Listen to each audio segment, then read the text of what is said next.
Some of y'all are really not going to like me for this video, but I'm going to share with you guys the 5 wheel strategy stocks that I refuse to touch and one honorable mention. Let's go.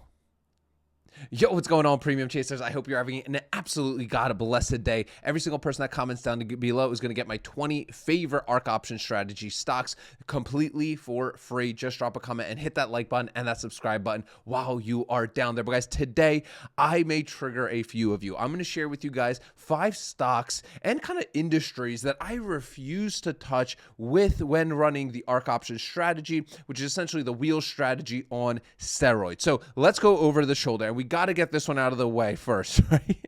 And that is MSTR. Listen, I have my own personal reasons for not liking MSTR.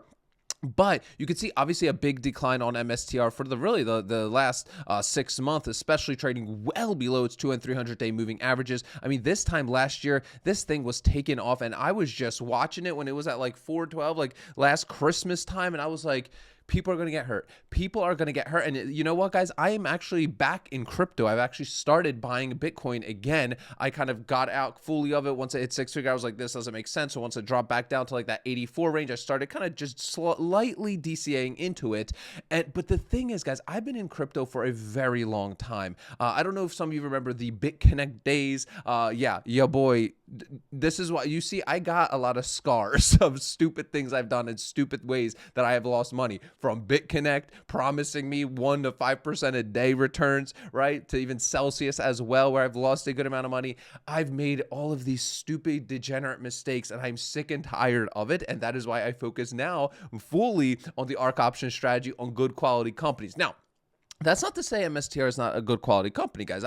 This is not a company I extensively research. I follow them. I see, what Saylor's doing, but something just to me doesn't feel right. Just something, I don't know what it is. It just doesn't feel right, so I don't touch it. But let's go take a look at the chain on this thing, okay? Because the options chain on MSTR, it is juicy, guys. And even when I look at it, sometimes I'm like, man, all the juice I'm missing out on all this juice, right? But looking at the 29-day expiration, my goodness gracious, even if we go down, let's even find like something that's like, let's say a 23 delta, right? 23% chance of actually being assigned here. 165s, collecting about 6, actually huge spread, very large spread here. Let's just say you collect $650 of premium on that trade. That's insanity. And what are we locking up here? $650 for $16,500. $16,500 in collected premium. 4% ROI on collateral, right? On a 23 delta. If you want my calculators, you know what to do. Attend the Ark Options Strategy Workshop. You're going to get all of my calculators that I literally use every single day, as well as my full trade log template. But this is high risk, in my personal opinion. Extremely high risk, especially when you look at MSTR being on this really big downtrend. Now, we saw a little bit of a recovery here, at least at the time of me recording this video. But guys, this is why I often say Delta alone, you cannot just look at Delta, right? Because the Delta will lie to you, right? In a sense of like how much risk you're taking on. Like sometimes people will look at Delta and be like, that's my risk. I have a 23% chance of getting assigned, an 80% chance of not getting assigned, and I'm getting a 4% ROI on my collateral. Guys, no, the ultimate number to look at how much risk you're taking on is how much premium you're collecting. What is your ROI on collateral? And to make 4% in a 29-day period, that's the $650 in premium divided by how much money you're locking up. That is a massive, massive risk in my personal opinion. And this is why I don't touch it, even if I go super far out of the money and only get 2%. And that's what people will do. And you will get burned. You, my friend, will get burned. Where do you think? And I had arguments with X last Christmas time, December time, when people were doing this degeneracy, buying at like 450, selling puts at, let's say they're doing the deltas, right? They're doing 1 month out, like, a 350s. Where do you think these people are right now? Are they okay? Does anybody know? Are these people like they gave up? They're done. They've blown their accounts using a strategy that is meant to put you in the casino's position as opposed to the gamblers, right? And that's why I refuse to treat option selling, the wheel strategy, Ark Option Strategy, as a gambling machine. So me personally, I avoid like an MSTR, right? Next, any kind of meme-based stocks, right? So one of those being, GameStop. I mean, what? Look how this thing moves, guys. Look at how this thing can move on you. Looking even at the past 6 months, right? We have plenty of massive drop-offs, right? We obviously have a huge jump here, but these meme-style stocks where you see like on Wall Street Bets or X and people pumping up, guys, again, I always go back to the options chain, right? When I come here and I go to the options chain and I go and see what the actual premium I'm actually collecting, that's telling me my risk. Let's keep it same expiration date. What? Look at this. $90. You're collecting 90, probably more. Let's see what the bid ask is. You're collecting $100. $100 right here, right, of premium on a single contract, right? And we're locking up $2,200. 4.5% ROI on collateral.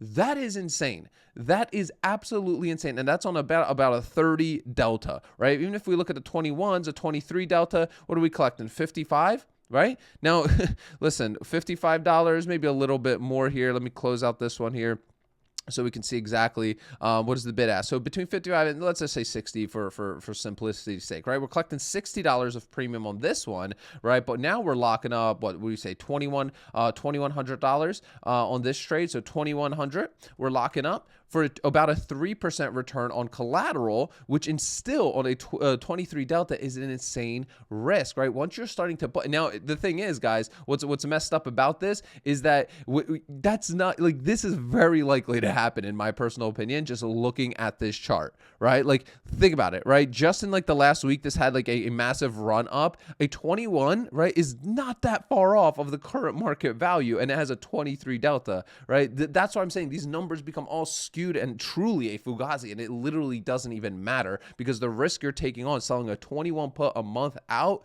right? And you're collecting a 4% premium, and that's not even that far off from the current share price because it's right at the top of its Bollinger Band. This is where like technical analysis comes into play, because a trade like this, if I'm looking at it, I'm like, man, that is especially since most of us, for the most part, you want to avoid assignment for the most part.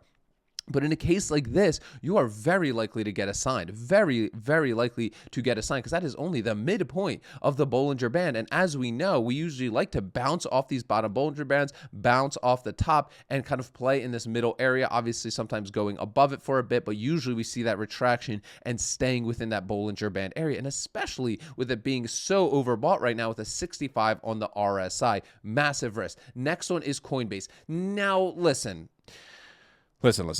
I buy all my crypto through Coinbase. I actually do believe in this company, but my personal reason for not, right, is because if I'm going to lock up so much collateral, right, so much collateral in a Coinbase, I rather, right, just buy Bitcoin. And that's exactly what I'm doing. Now, I do believe out of all of the stocks that I have that I'm sharing with you on my list right now, I would say Coinbase is probably the one that if I had to pick out of all these stocks I don't like, Coinbase would probably be the one I would trade, right? Because I do believe in crypto long term. I think their business model is fantastic for Coinbase, right? They're the fees and it's really the most trusted marketplace. Everybody, for the most part, that buys crypto is buying it through Coinbase.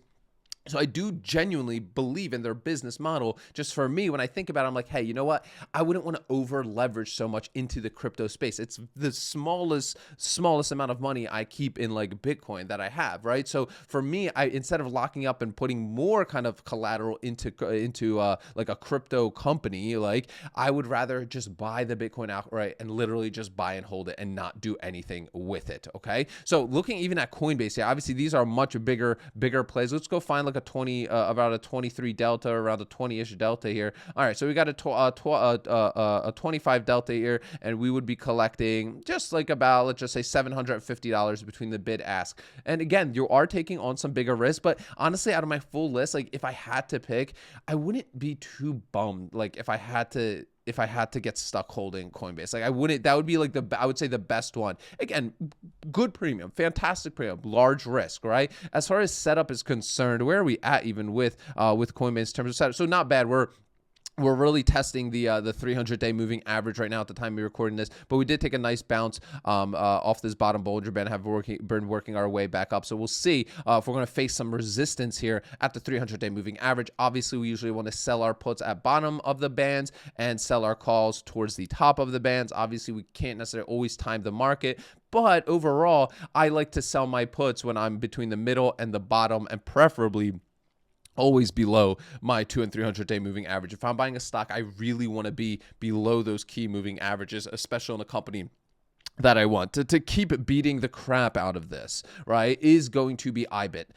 Listen, this one, I know a lot of you will kind of hate, not like that I say, but similar reasoning why I don't trade this is like, I rather just own the thing, right? Like, I rather own the thing. Now, even though I quote unquote am bullish on Bitcoin, I think the volatility across the board is going to cause a tremendous amount of pain and can throw me off of my personal financial goals. Where if I get stuck holding like an IBIT for, let's say I did a couple contracts, I lock up like 50 grand of this, and then I'm not able to do covered calls on it, like that really hurts me, right? That hurts anybody, right? So that's why when I'm selling options, I can't do it on these insane volatility, stocks, ETFs, right? I can't do it. I can't take that risk just for premium, because guess what? I can get my, like a 1-2%, whatever I'm going for, my personal financial goals. I can go get that from something really stable, like a Procter and Gamble, right? Like I can get that from a J&J. I can get that from running a weekly SPY wheel, right? Like I can get that from somewhere else. Like why would I take this massive risk, right? With like an IBIT when I'm already exposed to the crypto space. That's just my personal thought process on how I like to think about it. But with that said, I know a lot of people in our community like to trade IBIT because it's cheaper and the premiums are juiced up and you're bullish on crypto anyway. And I totally get that argument. Totally get that argument. So if you are bullish, I would say, yeah, for sure. Like that's fantastic. But again, you don't really own the thing, right? So like, what's the point in my personal opinion, right? Like, why would I want to own the ETF when I can just own the actual asset itself? Unless I have some extra, fun coupons that I'm like, hey, you know what? I want to be a little bit degenerate with like $5,000 and I'm going to go run some puts, or 10 grand, run a couple contracts on IBIT. Sure. I get your argument. You don't care if you get stuck holding it because you're bullish on crypto anyway, and you believe it's going to recover. Totally see the argument. Okay. And then our last one, I'll give you guys one quick one, is any leveraged ETF, right? I made an entire video recently, in probably the last week, talking about specifically why I do not trade TQQQ or SQQQ anymore, and any leveraged version of these products that we see all of the time. And another one, right, kind of honorable mention, guys, is any of like the pot stocks or cannabis industry stocks. I have been burned so bad. Give me some amens if you have too with any of the stuff that we've talked about in the comments. I have been so burned with the cannabis stocks. Think Tilray, all of those. Just absolutely, I don't touch any of that crap anymore whatsoever. And these are all the kind of mistakes that I've made over like the decade of investing, not just selling options, right? Really, selling options came into my life for about like 5 to 7 years ago when I really started kind of like doing it on the side. But I was always that guy just like getting tips off of like X or Twitter and YouTube. And I just found like, hey, those kind of strategies I can't do anymore, right? I've got 3 kids now, a family to feed. Like I cannot take those insane risks anymore. And I think if you're watching this video to this point, you're also somebody like that as well. So make sure you attend the Ark Options Strategy, guys. That's going to show you how I take the wheel strategy to the next level. Not only am I going to show you how you get paid to maybe buy stocks, how to maybe sell your stocks, I'm going to show you how you can start this with a few $1,000 as well. And this, I believe, is a strategy that isn't designed to take away from your life. We are not day traders. I don't want to be a day trader. This, I believe, can be managed in like literally 15 minutes, 60 minutes a week. And then if you want to take it a little bit more seriously, adding more time, of course, will get you better results. But at the end of that training, I give you my premium calculators that I shared today for covered calls and cash secured puts, as well as my full trade log that you can keep yourself organized, which is an absolute must because your brokerage ain't doing it right for you. Click that first link in the description of today's video, guys. Remember, sell options, collect premiums, repeat. I'll see y'all tomorrow.